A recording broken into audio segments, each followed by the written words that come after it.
మాజీ మంత్రి ముద్రగడ పద్మనాభం పాదయాత్రను పోలీసులు మరోసారి అడ్డుకున్నారు. ఆంక్షల గడువు ముగిసిన తరుణంలో పాదయాత్ర చేసేందుకు కిర్లంపూడిలోని ఇంటి నుంచి బయటకు వచ్చిన ఆయనను పోలీసులు అక్కడే నిలువరించారు. యాత్రకు అనుమతి లేదని తేల్చి చెప్పారు. సుప్రీంకోర్టు మార్గదర్శకాలను తప్పనిసరిగా పాటించాలని స్పష్టం చేశారు. తూర్పుగోదావరి జిల్లా కిర్లంపూడి నుంచి మాజీ మంత్రి ముద్రగడ తలపెట్టిన పాదయాత్రను పోలీసులు మళ్లీ అడ్డుకున్నారు. ఉదయం 9 గంటలకు ఇంటి నుంచి కాపు ఏకాస న్యాయవాదులతో కలిసి ముద్రగడ బయలుదేరగా గేటు వద్దే పోలీసులు నిలువరించారు.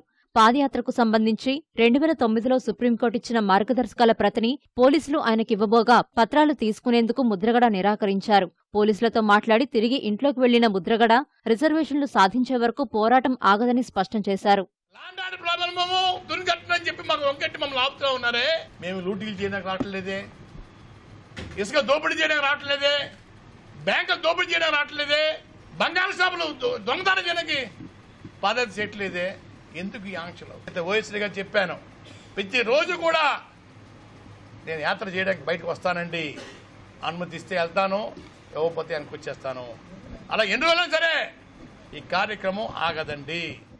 ముద్రగడ బయటికి వెళ్లేందుకు ఎలాంటి ఆంక్షలు లేవని, ఆయన స్వేచ్ఛగా తన పనులు చేసుకోవచ్చని తూర్పుగోదావరి జిల్లా ఎస్పీ విశాల్ గున్ని స్పష్టం చేశారు. పాదయాత్రకు వెళ్లాలనుకుంటే మాత్రం అనుమతి తీసుకోవాల్సిందేనని ఎస్పీ తేల్చి చెప్పారు. ముద్రగడ గారి ద్వారా మనం ఎక్స్పెక్ట్ చేస్తున్నటువంటి ఏంటని ఈ డీటెయిల్డ్ నోటీస్లో మనము వారికి అందించడం జరిగింది. ఆ క్లారిఫికేషన్స్ ఆ ఉన్న నోటీస్లో సర్వ్డ్ కాపీలో డీటెయిల్డ్గా మనం రాయడం జరిగింది. So we will wait for the response. ఆ సుప్రీంకోర్టు గైడ్లైన్స్ను మీట్ ఆపోవడం వల్లనే ఈ పాదయాత్రకి మనము పర్మిషన్ ఇవ్వలేదని క్లియర్గా దాంట్లో రాయడం జరిగింది. ముద్రగడకు మద్దతుగా ముమ్మిడివరంలో కాపు నాయకులు మద్దతుదారులు ఆందోళనకు దిగారు.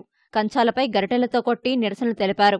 అమలాపురం కాకినాడ మధ్య కొద్దిసేపు రాకపోకలకు అంతరాయం ఏర్పడింది.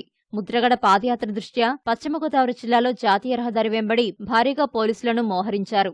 దొంగరావిపాలెం పెరవలి వద్ద పోలీసు పికెట్లు ఏర్పాటు చేశారు.